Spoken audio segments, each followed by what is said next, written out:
Masalah itu obatnya gampang. Punya merah-merah banyak ya sudah, masalahnya selesai kan. Ini saya jujur iya Pak. Nah, ya itu kan. Yang harus didahulukan ini justru dirinya sendiri. Iya. Untuk menerapkan itu di lingkungan sosial, apa gimana caranya ya?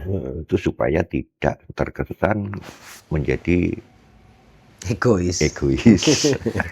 Di pesawat saja konsepnya Pak, tolong dirimu dulu.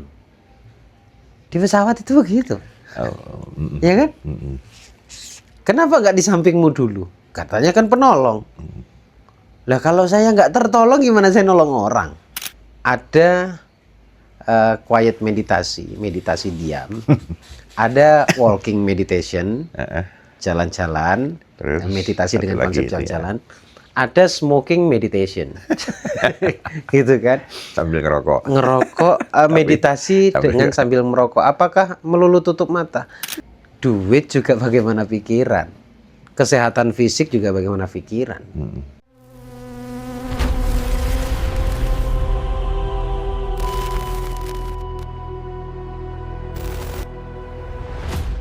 Selamat datang di Ngobrol Olah Pikiran dan Hati.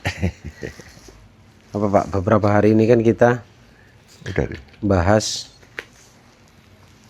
kalau teman-teman penontonnya maksudnya nyimak itu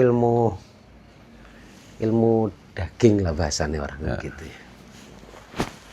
Sekarang mau ngobrol apa kita? Ngobrol ilmunya sudah. Ngobrol Belum Pak, masih Pak, ilmunya banyak Pak. paling tidak sudah dapat informasi kan. Ngobrol pelaksanaan. Kasih contoh kasus dulu. Kemarin itu aku sempat ngobrol-ngobrol ya. Itu ada statement-statement itu sing kok kelihatannya menarik gitu lah. Jadi beberapa teman ngobrol ya, teman ngopi itu secara tidak disengaja mereka ini juga banyak ngikuti video-video gitu ya, yang hubungannya sama ya bahasa sekarang ini kan afirmasi macam-macam kayak gitu loh. Nah rata-rata banyak orang itu kadang-kadang dia bilang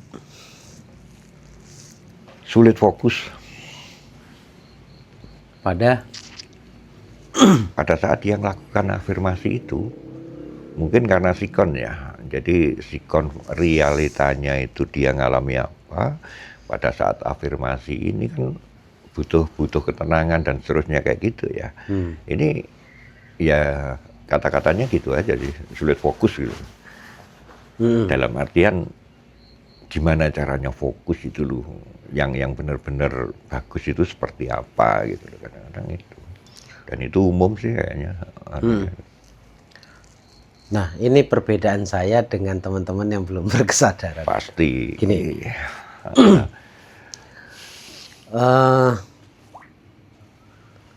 Bagaimana caranya fokus? Fokus itu apa? Teman-teman ini sedang memaknai atau memiliki definisi tentang fokus itu apa? Gitu kan. Fokus itu kan dianggapnya menteleng terus kan. Harus ngedu di situ terus gitu kan. Fokus itu gini.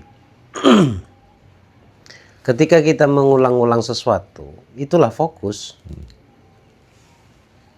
Kalau jenengan mikir kopi, minum kopi, mikir kopi, minum kopi, mikir udut, terus ngudut, begitu terus pola, berarti jenengan fokusnya ya di kopi. Oke. Nah, memang fokus itu enggak bisa instan, Pak. Fokus itu proses. Ya, jadi makanya gini, biar lebih mudah difahami. Sebelum kita membicarakan bagaimana fokus, alangkah afdol dan baiknya adalah kita paham dulu fokus itu apa. Ya kan? Betul.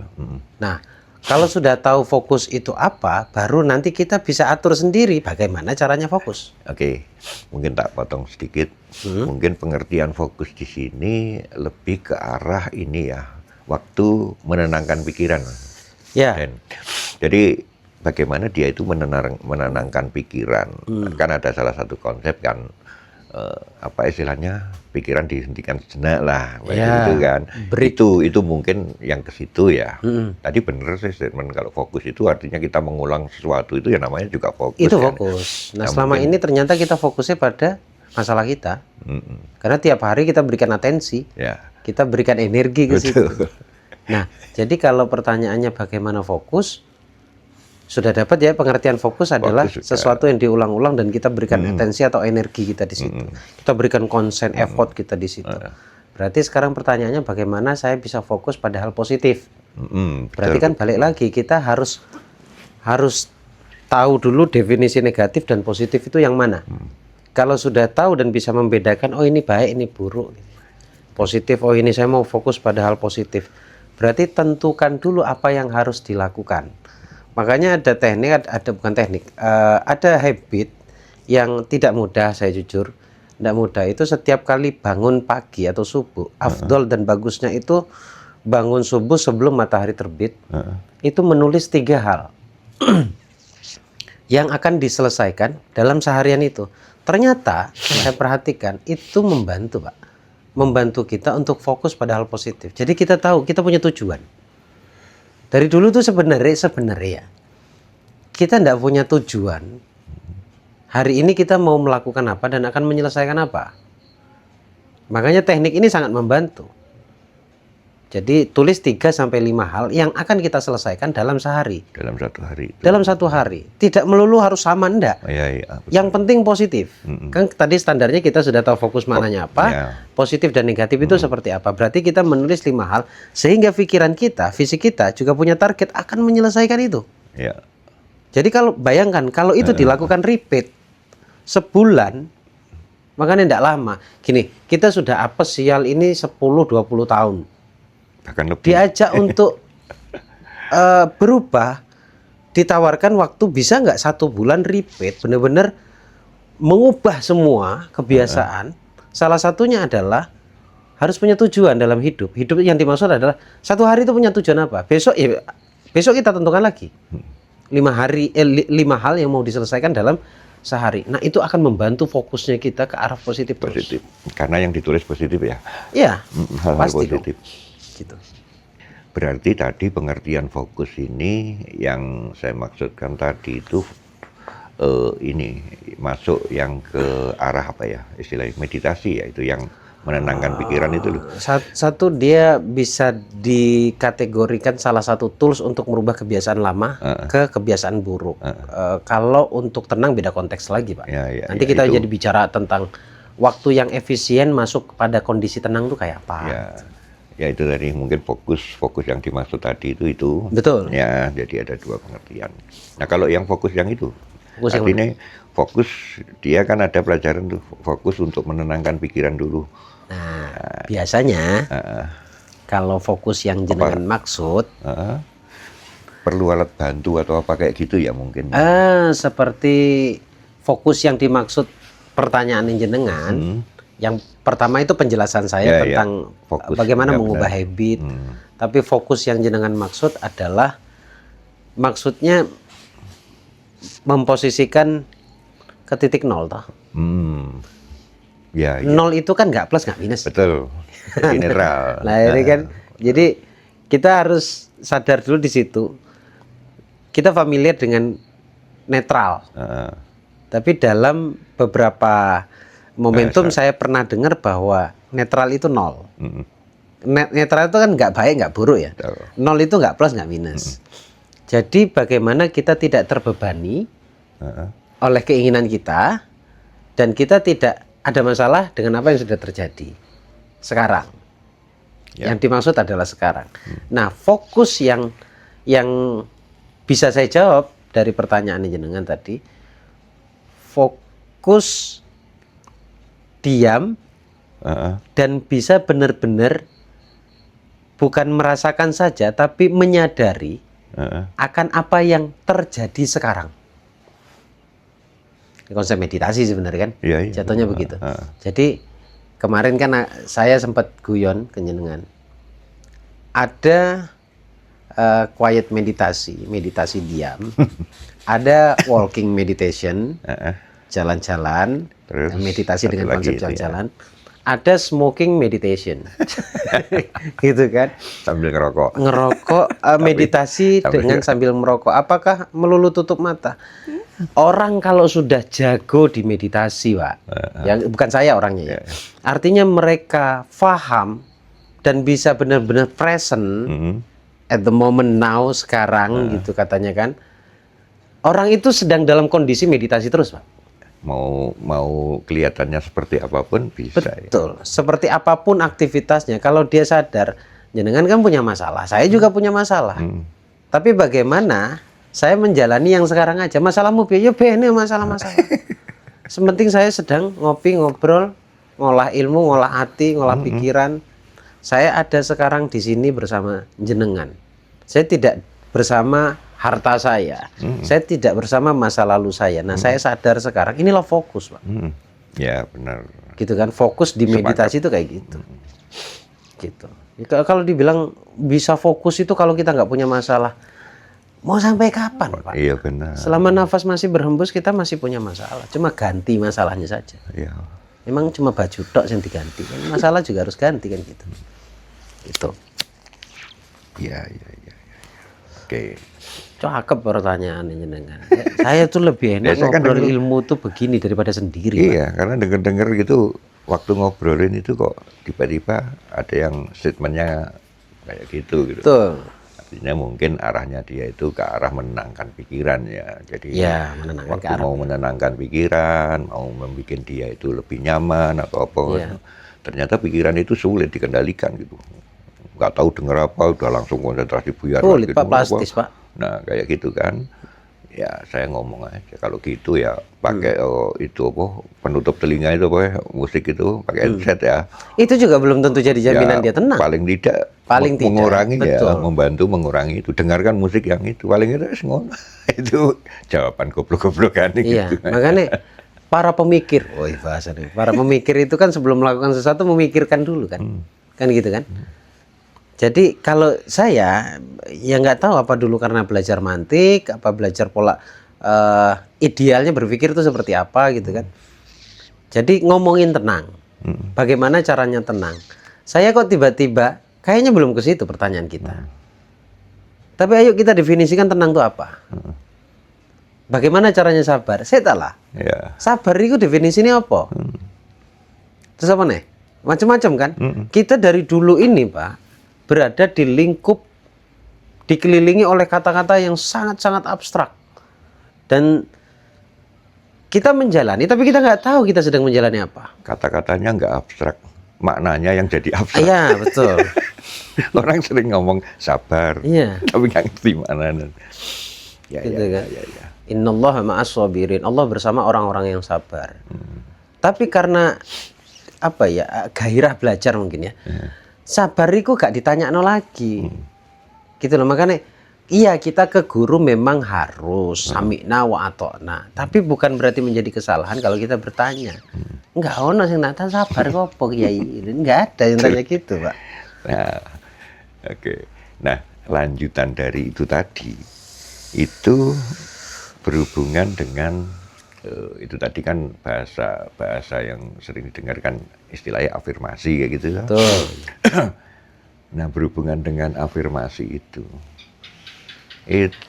kalau saya dengar dari Gus Baraja itu kan ada istilahnya waktu-waktu yang afdol untuk melakukan itu ya, ya berhubungan dengan alam bawah sadar ya. Betul. Itu timbul satu pertanyaan tuh gini, kita acuannya waktu atau acuannya kondisi seseorang. Artinya gini, sikon seseorang mungkin di luar waktu yang afdol itu, tapi di situ dia memungkinkan sekali untuk mengalami yang namanya ketenangan itu. Dan saat itu juga dia bisa langsung proses afirmasi misalkan kayak gitu. Ini tondone wong sinau ya gini. Nah, itu seperti apa ya? Artinya Iya. jadi yang lebih pas itu. Mungkin ini kan juga buat teman-teman yang lain juga ini kan karena kesibukan atau apa gitu ya. Mungkin ada yang kerjanya sore sampai lembur sehingga waktu sore dia nggak dapet. Ada juga yang masuk malam, waktu malam tidurnya juga nggak ada. Iya betul. Dan itu pagi pun juga gitu. Mungkin dia setelah pagi banyak juga orang yang kerja malam saat itu masih di tempat kerja malam itu kan gitu. Sehingga dia nggak akan dapat di waktu-waktu itu kalau waktunya itu. Tetapi dia mungkin di luar waktu itu justru dapat gitu loh. Nah itu kalau menurut Gus Baraja ini gimana? Itu Kan sedikit sebenarnya orang bertanya ke arah situ. Dan tadinya ini bukan pertanyaan, ketika ditanyakan menjadi pertanyaan. Oh iya gitu. Acuannya ya. Waktu itu menjadi pemantik untuk kondisi sebenarnya, pemantik atau pemicu. Jadi sayangnya ketika saya menyampaikan ada 4 waktu yang mudah untuk diijabah doa-doanya, atau waktu yang paling efisien untuk mengakses pikiran bawah sadar gitu kan. Kayak aku bilang akan tidur. Sepertiga malam. Terus menjelang maghrib atau subuh dan subuh maksudnya. Nah, tapi sebenarnya kalau semuanya, kalau teman-teman memperhatikan statement saya tentang 4 waktu yang keramat bagi saya ini, sebenarnya fungsinya untuk atau kondisi tersebut, coba kalau kita memperhatikan kondisi tersebut adalah kondisi rileksnya kita. Nah sebenarnya itu jawaban sudah. Artinya kalau di luar 4 waktu itu ternyata kita memenuhi syarat yang namanya rileks, ya udah. Jadi yang menjadi apa bukannya yang menjawab pertanyaan jenengan itu adalah ya kondisi. Iya, makanya nanti kan bisa salah tempat. Bisa kultus ke waktu kan berbahaya. Ya. Karena kayak tadi aku ceritakan lagi ngedit video buat Quantum Manifest itu kan audio ya. Ngedit itu, lah kok saya deep di situ Pak. Tangan masih di keyboard, tapi saya dengerin itu gini. Ketiduran, setengah ketiduran. Dan saya kecolongan di situ. Dan itu kan tidak termasuk pada 4 waktu itu. Iya. Gitu. Untungnya ya namanya audioterapi pasti bagus kan. Iya gitu. betul. Gitu. Jadi jawabannya adalah pada kondisi sebenarnya. Ya, berarti kan tadi mewakili. Ada teman-teman itu yang kerjanya malam loh. Kerjanya itu malam. Betul, teman-teman satpam. Kerja malam. Sehingga dia waktu tidurnya itu siang. Waktu tidurnya pagi atau siang nanti gitu. Berarti pada saat dia mau tidur lolos dong. Nah, gitu. Kan dia bisa melakukan juga. Ya. Tapi memang harus kita akui Pak, 4 waktu yang kita bahas itu boleh dikatakan hampir sebagian besar orang itu kan di 4 waktu ini kan bisa dipastikan kondisi rileks Pak. Iya.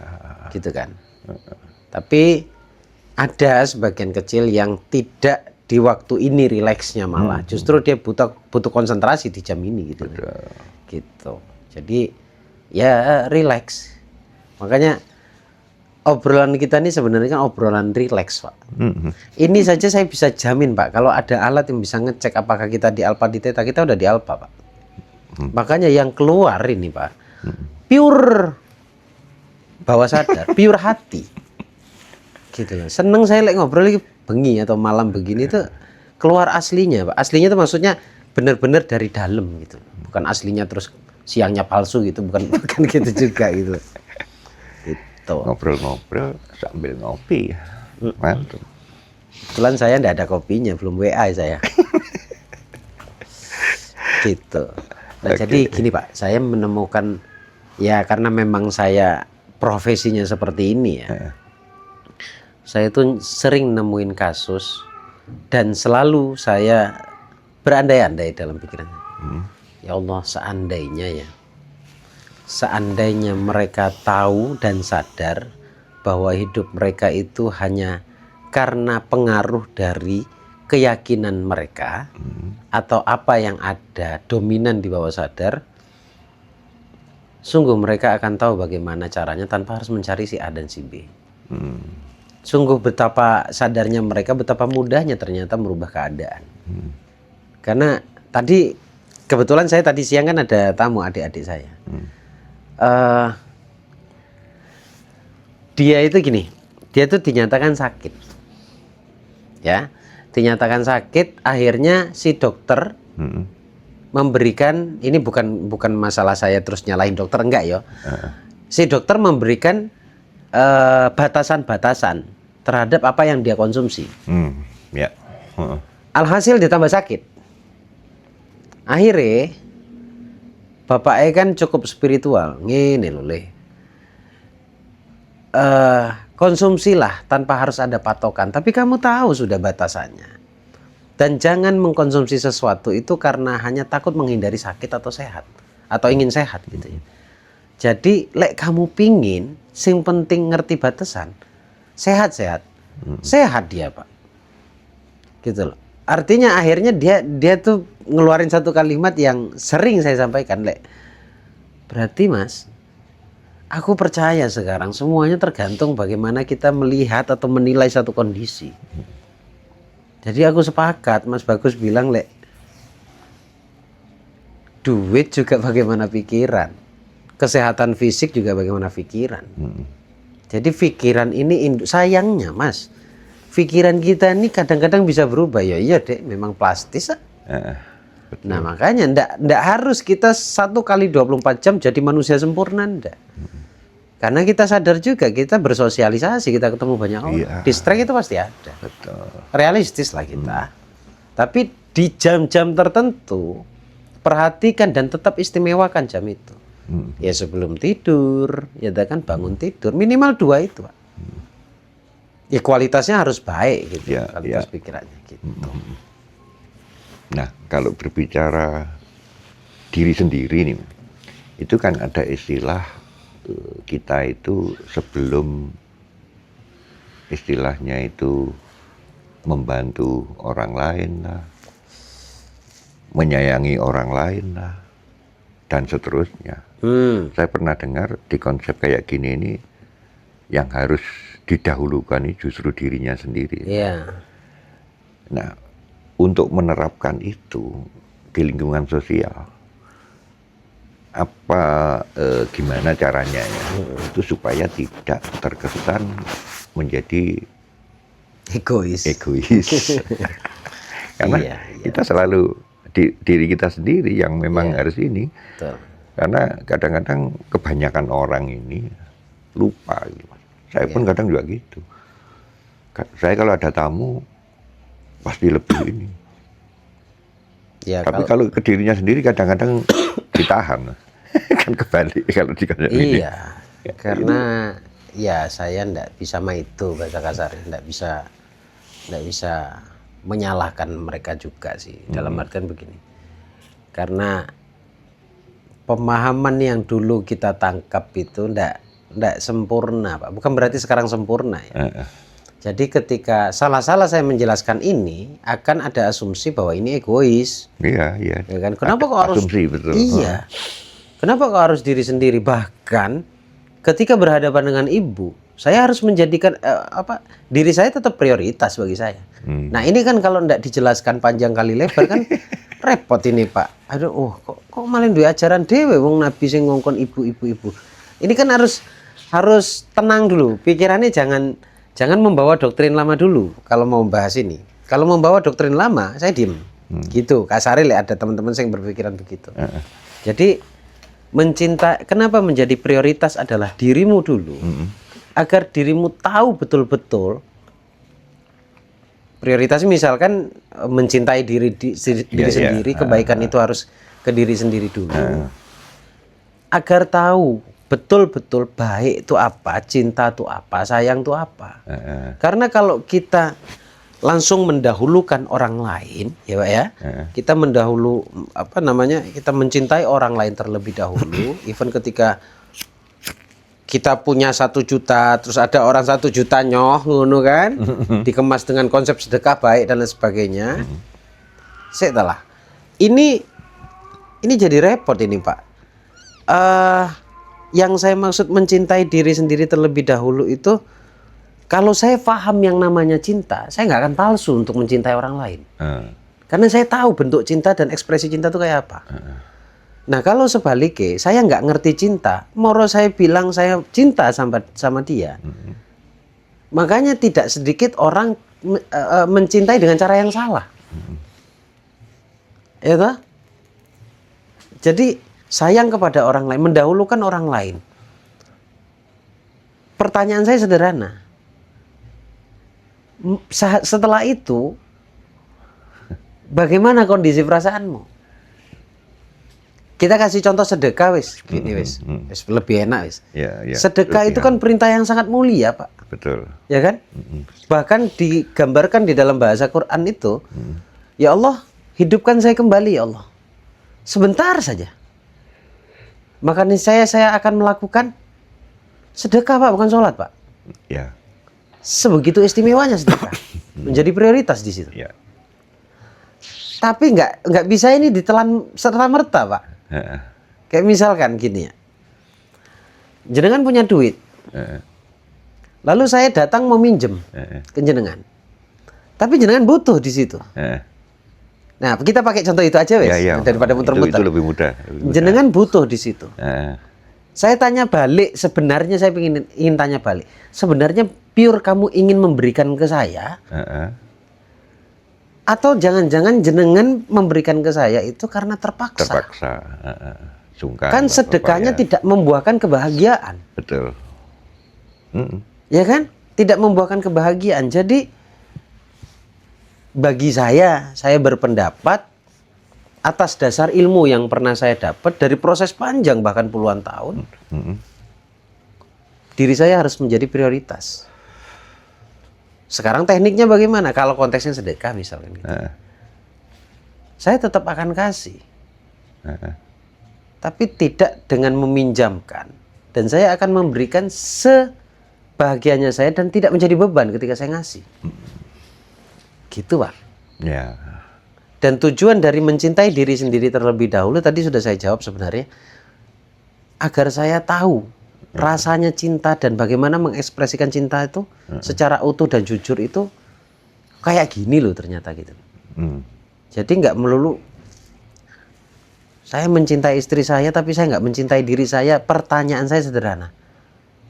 Lek saya tanya, apa yang bisa kamu berikan dengan label cinta kepada istrimu? Ya apa yang saya punya saya akan kasih ke dia. Nah, itu kan gambaran orang yang nggak gagal paham ini tentang cinta gitu. Gitu. Dan eksperimennya, Pak. Ternyata ketika orang itu yang tadi penilaiannya adalah ego, ketika dia menjadikan dirinya adalah prioritas yang utama, dia tahu betul bagaimana caranya mencintai orang lain, Pak. Dan bahkan dia bisa memperbaiki sesuatu yang puluhan tahun rusak.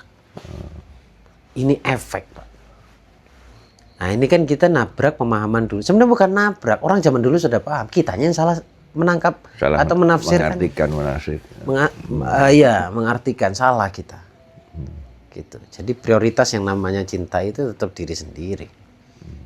Ini masuk keadaan ini kempes saya pengen ngerokok terus rokok saya kasih ke orang. Gak usah rokok, es makanan. Mati saya, Pak. Di pesawat saja konsepnya, Pak. Tolong dirimu dulu. Di pesawat itu begitu. Ya kan? Kenapa nggak di sampingmu dulu? Katanya kan penolong. Lah kalau saya nggak tertolong gimana saya nolong orang? Kan gitu. Itu sebuah analogi yang paling sederhananya begitu. Ini tetap diri sendiri toh, Pak. Ya ini kan supaya ya memang kalau ini didengarkan sih dari kebiasaan umum sedikit kayak tadi sedikit nabrak lah. Tapi kalau pelan-pelan dipahami atau diartikan yang benar-benarnya akan ketemu juga. Yang ketabrak itu sebenarnya bukan definisi yang sebenarnya, tapi penangkapan kita yang selama tadi, ini jadi ketabrak kan gitu. Kita kembalikan ke fitrahnya, ke asalnya. Betul. Gitu. Ya cuman karena itu tadi mungkin sudah jadi kebiasaan, jadi budaya ini kadang-kadang ya sedikit kan. Betul. Itu. Nah, lalu ada juga tentang ini, Mas. Artinya kita ini kan ini topiknya uang. keberlimpahan. Wis paling Bahasanya seneng gitu itu kan ya sekarang ini yang dicari itu gimana mana ngomongin masalah hubungannya dengan uang. Masalah itu obatnya gampang. Punya merah-merah banyak ya sudah masalahnya selesai kan. Ini saya jujur iya Pak. Nah, ya itu kan arahnya kan situ kan. Mau ngomong masalah apapun ya ada itu ya sudah. Tapi tidak sedikit orang berprinsip tidak semuanya bisa selesai dengan uang. Ya, Ya kan tapi dari 1.000 satu umum, tok. Pak. makanya kan bilangnya umum secara Nah, umum iya. ya. Uang tidak menjamin kebahagiaan yo lek sedikit, lek banyak Kalau ya banyak, bahagia ta. Nah, Ini itu. kita ngomong kayak gitu. Nah, ada konsep afirmasi tadi. Ada konsep kita harus membuat yang namanya mental kaya, kan gitu kan. Mental kaya itu kan kondisi netral, lalu diisi yang bagus-bagus dan seterusnya. Ya. Bahkan kita ada mengenal, kamu punya target ke depan itu targetmu apa kan gitu kan. Ya. Supaya punya goals, nanti yang mau dituju itu kan gitu. Banyak uang misalkan. Sebutin aja uangnya berapa, misalkan pernah saya dengar gitu. Ya. Pengen punya rumah, rumahnya kayak apa. Ya, betul. Supaya lebih detail kan gitu. Nah di situ itu ada istilah ini yang agak mungkin perlu dianukan juga ya. Saya juga mungkin butuh juga ya istilahnya kayak gitu. Itu ada istilah afirmasi, ada istilah visualisasi, dan juga manifestasi, Mas. Oke. Saya pernah ada bicara-bicara yang menyatakan itu. Nah itu kira-kira gamblangnya itu seperti apa? Penerjemahan itu. Ya.